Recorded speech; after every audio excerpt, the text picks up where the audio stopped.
आइए friends start करते हैं यूपी पीसीएस 2022 के लिए आज के महत्वपूर्ण प्रश्न। और सभी प्रश्न बहुत ही जरूरी हैं और ऐसे ही प्रश्न आपको परीक्षा में देखने को मिलेंगे, तो पूरा टेस्ट ध्यान से लगाइए, देखिए कि कितने प्रश्नों के उत्तर आप सही सही दे पाते हैं।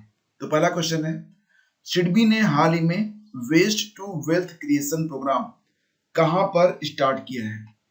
वेस्ट टू वेल्थ क्रिएशन यानी कि जो बिल्कुल रद्द है उससे धन, यानी कि वेल्थ क्रिएशन, उससे उपयोगी सामग्री किस प्रकार से बनाया जाए, उससे धन कैसे पैदा किया जाए। ये जो प्रोग्राम है ये स्टार्ट किया गया है पश्चिम बंगाल के सुंदरबन में। और इस प्रोग्राम के अंतर्गत महिलाओं को मछली की जो सल्क होती है, सल्क चमड़ी, उससे आभूषण तैयार करने की विधि पर काम करना सिखाया जा रहा है। तो याद रखिएगा कि सिडबी ने इसको स्टार्ट किया है waste to wealth creation program, और ये कहां पर शुरू किया गया है? पश्चिम बंगाल के सुंदरबन में। हाल ही में किस राज्य ने ITES पॉलिसी 2022 से 2027 के लिए लॉन्च किया है? तो 5 साल की ये जो पॉलिसी है इसको किस राज्य ने स्टार्ट किया है? किस राज्य ने ITES पॉलिसी को 5 सालों के लिए लॉन्च किया है? तो गुजरात ने। ऑप्शन ए यहां पर सही है। इस नीति के तहत उच्च कुशल उद्योगों के लिए एक IT टैलेंट पूल बनाया जाएगा, जिसका उद्देश्य राज्य में एक मजबूत क्लाउड इकोसिस्टम स्थापित करने के बाद नई उभरती प्रौद्योगिकियों जैसे कि कृत्रिम बुद्धिमत्ता जिसको आप AI कहते हैं, machine learning, quantum computing, blockchain के अनुसंधान और विकास को प्रोत्साहित करना है। CAPEX और OPEX पूंजीगत व्यय और परिचालन व्यय की अनूठी अवधारणा को गुजरात की IT नीति में देश में पहली बार शामिल किया गया है। तो याद रखना इस बात को, काफी इंपॉर्टेंट है, इसके लिए अलग से क्वेश्चन भी बन सकता है। ठीक है, पूंजीगत व्यय और परिचालन व्यय की जो अवधारणा है उसको जो है गुजरात की IT नीति में पहली बार शामिल किया गया है। तो पहला स्टेट बन गया है गुजरात। अगला क्वेश्चन है, किस मंत्रालय ने मेरी पॉलिसी मेरे हाथ 2022 का शुभारंभ किया है? मेरी पॉलिसी मेरे हाथ, तो इस पॉलिसी का शुभारंभ जो है वो किया गया है कृषि मंत्रालय के द्वारा। विकल्प ए करेक्ट है यहाँ पर।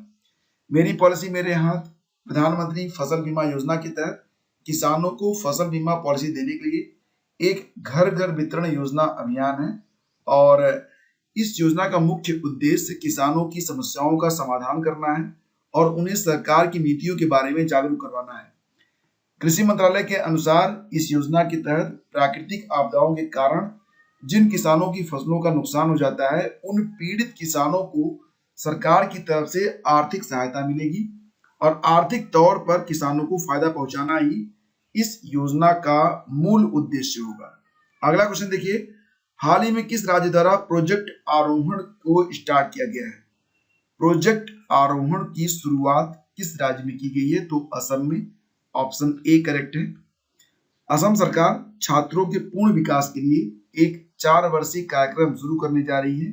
इसके माध्यम से छात्रों का मार्गदर्शन करने के साथ उनके कौशल स्किल को सुधारने के लिए काम किया जाएगा। प्रदेश सरकार द्वारा शुरू किए जा रहे इस कार्यक्रम को प्रोजेक्ट आरोहण नाम दिया गया है।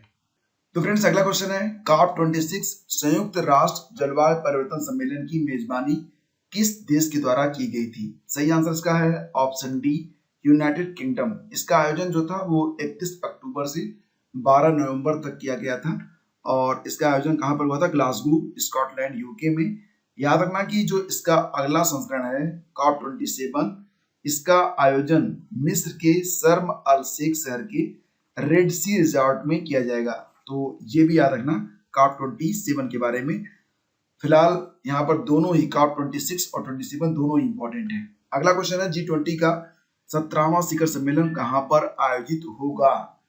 तो आपको बता दें कि ये जो 17वां शिखर सम्मेलन होगा ये 2022 में होगा, और ये आयोजित होगा कहां पर? इंडोनेशिया में।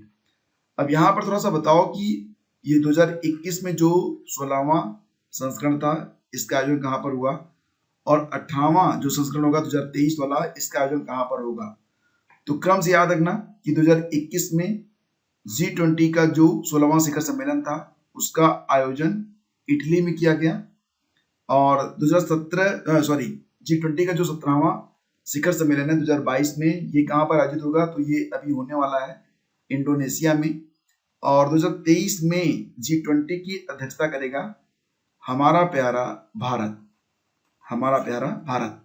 तो ये भी याद रखना, ठीक है। G20 का 16वां शिखर सम्मेलन इटली के रोम में हुआ था, 17वां होगा इंडोनेशिया में और 18वां कहां पर होगा? भारत में। अगला क्वेश्चन देखिए, हाल ही में जारी public affairs index 2021, public affairs index 2021 में बड़े राज्यों की सूची में उत्तर प्रदेश को अंतिम स्थान यानी कि 18वां स्थान मिला है। और इस सूचकांक में पब्लिक अफेयर सेंटर ने शासन के 3 महत्वपूर्ण स्तंभों विकास, इक्विटी और स्थिरता के आधार पर रैंकिंग दी है। तो सही जवाब क्या होगा इसका, बताओ? सही जवाब इसका ऑप्शन सी है, 1 और 2 दोनों यहाँ पर सही है। बेंगलुरु में स्थित think tank public affair centre, जिसको पीएससी कहते हैं, पीएससी का मुख्यालय कहाँ पर है? बेंगलुरु में है, ठीक है। तो पीएससी ने जारी किया है पब्लिक अफेयर इंडेक्स 2021 और इसमें उत्तर प्रदेश को अंतिम 18वां स्थान मिला है। पहला स्थान किसको मिला था? केरल को, ठीक है। तो ये इंडेक्स काफी इंपॉर्टेंट है। राष्ट्रीय समुद्र प्रौद्योगिकी संस्थान NIOT ये कहां पर स्थित है? ये कई बार पूछा गया प्रश्न है। बताओ कि अगर एग्जाम में आ गया तो इसका आंसर क्या दोगे? सही जवाब इसका होगा ऑप्शन, जी हाँ दोस्तों, चेन्नई, सी सही है इसका, ठीक है। चेन्नई में आपको मिलेगा NIOT, राष्ट्रीय समुद्र प्रौद्योगिकी संस्थान।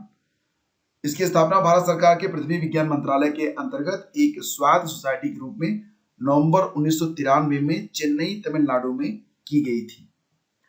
जलवायु परिवर्तन के कारण उत्पन्न सूखे की स्थिति ने ताहो झील की लोकेशन यहाँ पर पूछी जा रही है। ताहो झील के जल स्तर को उसके प्राकृतिक स्तर से कम कर दिया, जिसकी वजह से ट्राकी नदी जो कि निकलती है ताहो झील से, तो इसमें जो पानी का प्रवाह था रुक गया था। प्रश्न है कि ताहो झील किस देश में स्थित सबसे बड़ी अल्पाइन झील है? तो ये मिलेगी आपको उत्तरी अमेरिका में। विकल्प ए सही है, अमेरिका।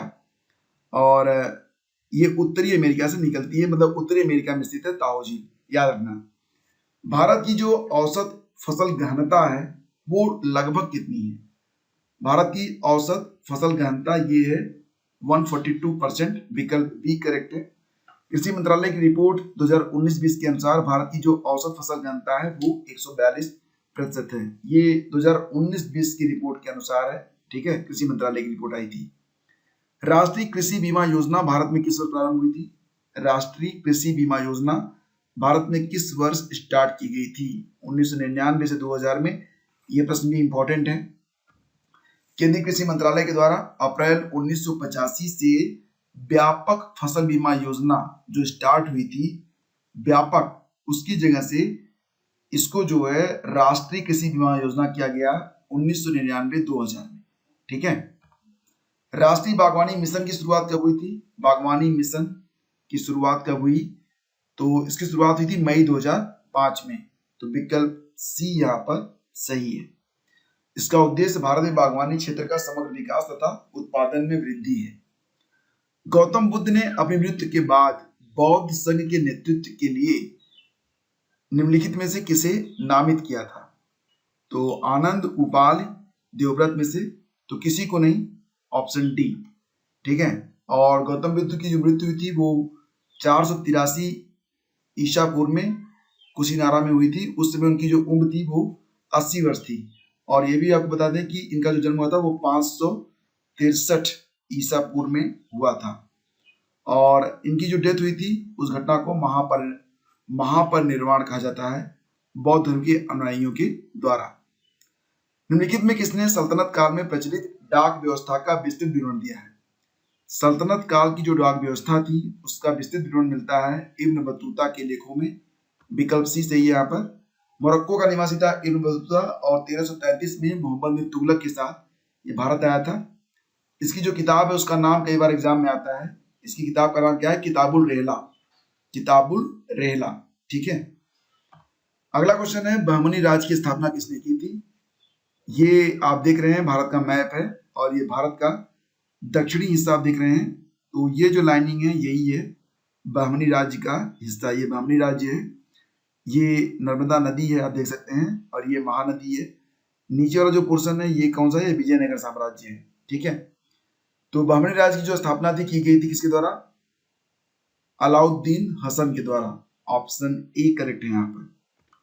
मोहम्मद बिन तुगलक के शासनकाल के अंतिम दिनों में दक्कन में अमीरान ए सदह के विद्रोह के परिणाम स्वरूप 1347 ईस्वी में जफर खान, अलाउद्दीन हसन का जो वास्तविक नाम था ये क्या नाम था? जफर खान, ठीक है।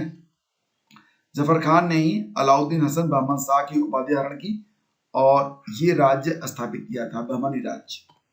तो फ्रेंड्स ये थे आज के प्रश्न और उम्मीद करता हूँ सेशन को आपने एंजॉय किया होगा और ये प्रश्न आपकी परीक्षा में बहुत इंपॉर्टेंट भी है। एक प्रश्न मैं आज आपसे पूछता हूँ, प्रश्न थोड़ा सा कठिन है, लेकिन जो लोग या जो सबसे अच्छा आंसर इसका लिखेगा उसके आंसर को कल मैं शो करूंगा टेस्ट नंबर 18 में।